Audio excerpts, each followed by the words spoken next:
और बड़ी खबर दिल्ली ब्लास्ट से जुड़ी हुई बताते चलें। दिल्ली ब्लास्ट के बाद पूरे मुल्क में अलर्ट जारी कर दिया गया है। मुल्क के चप्पे चप्पे पर पैनी नजर रखी जा रही है। बड़े शहरों पर सिक्योरिटी एजेंसियों की नजर बनी हुई है। यूपी और दिल्ली के मुख्तलिफ इलाकों में मुस्तैदी है, तो वहीं अलग अलग मकामात पर मुलजिमीन की तलाशी भी जारी है। हर एंगल से ब्लास्ट की जांच की जा रही है। तो दिल्ली ब्लास्ट में कई लोगों की मौत हो चुकी है। ब्लास्ट में दर्जनों अफराद जख्मी हुए हैं। 10 नवंबर को हुआ था जबरदस्त धमाका। धमाके के बाद चांदनी चौक में अफरा तफरी मच गई थी।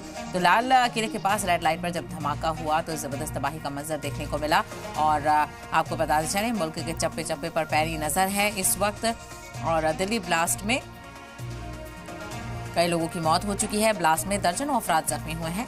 10 नवंबर को ये जबरदस्त धमाका हुआ था। धमाके के बाद चांदनी चौक में अफरा तफरी मच गई थी। तो अलग अलग मुल्कों में अलर्ट जारी कर दिया गया है, क्योंकि दिल्ली में जिस तरह से ब्लास्ट हुआ उसके बाद से यूपी, महाराष्ट्र और राजस्थान में भी अलर्ट जारी कर दिया गया है। खास करके बॉर्डर एरियाज पर नजर रखी जा रही है। और जो पूरा नेक्सस है वो जो निकल कर सामने आ रहा है, उसके बाद से कई इलाकों में छापेमारी भी की जा रही है। और जो तार जुड़ रहे हैं इस पूरे ब्लास्ट के पीछे की कॉन्स्पिरेसी को लेकर, वो सुलझाने की कवायद में जांच एजेंसियां लगी हुई हैं। तो अलग अलग जगहों पर किस तरह से चौकसी बढ़ी हुई है, इसको लेकर अलग अलग नुमाइंदों से जानकारी भी हासिल करेंगे। तो बहरहाल आपको बताते चलें कि दिल्ली ब्लास्ट के बाद पूरे मुल्क में अलर्ट है।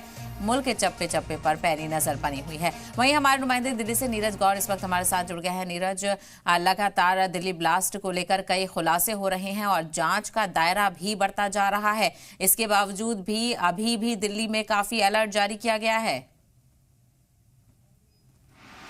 आपने बिल्कुल सही कहा, क्योंकि जिस तरीके से जब यहाँ पर ब्लास्ट होता है उसके बाद में दिल्ली पुलिस ने पूरे इलाके में हाई अलर्ट घोषित कर दिया है। दिल्ली के तमाम जो जिले हैं वहां पर हाई अलर्ट घोषित है। और इसी के साथ दिल्ली के अलावा यूपी में, हरियाणा में और इसी के साथ एमपी में तमाम जो बड़े स्टेट हैं वहां पर इसी तरीके से हाई अलर्ट घोषित किया गया है।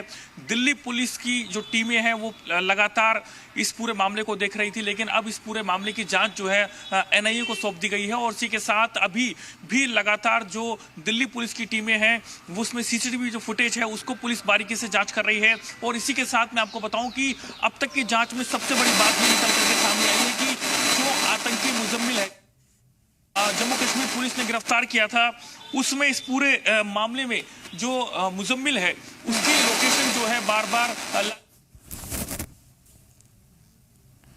बिल्कुल उसका डंप डाटा लिया तो बार बार जो लोकेशन है उस इलाके में मिली है। जी बिल्कुल, लगातार जांच यहाँ पर की जा रही है। और नीरज, जिस तरह से कई ऐसे तार जुड़ते हुए नजर आ रहे हैं और कई खुलासे हो रहे हैं, उसके बाद से अलग अलग जगहों पर चेकिंग मुहिम भी देखने को मिल रही है। बिल्कुल सही कहा, क्योंकि जिस तरीके से मैं आपको बताऊं कि दिल्ली के जो बड़े बाजार हैं, जिसमें कि सरोजिनी नगर मार्केट का, लाजपत नगर मार्केट का, पहाड़गंज का जो बाजार है और इसी के साथ करोल बाग के आसपास का जितना भी एरिया है, वहां पर पुलिस की पहले से ज्यादा जो सुरक्षा व्यवस्था है उसको टाइट किया गया है। और इसी के साथ लगातार पुलिस जो है अनाउंसमेंट भी कर रही है और बता रही कि अगर कोई संदिग्ध सामान कहीं पर दिखता है तो उसको छुई नहीं, पुलिस को इस बारे में जानकारी दें। और इसी के साथ पुलिस की कई टीमें लोकल इंटेलिजेंस को भी लगातार के साथ जब ये ब्लास्ट हुआ था तो उस वक्त मैं वहीं पर ही मौके पर मौजूद था। मैंने अपनी आंखों से ये पूरा धमाका होते हुए देखा और उसी के साथ अपने कानों से सुना भी।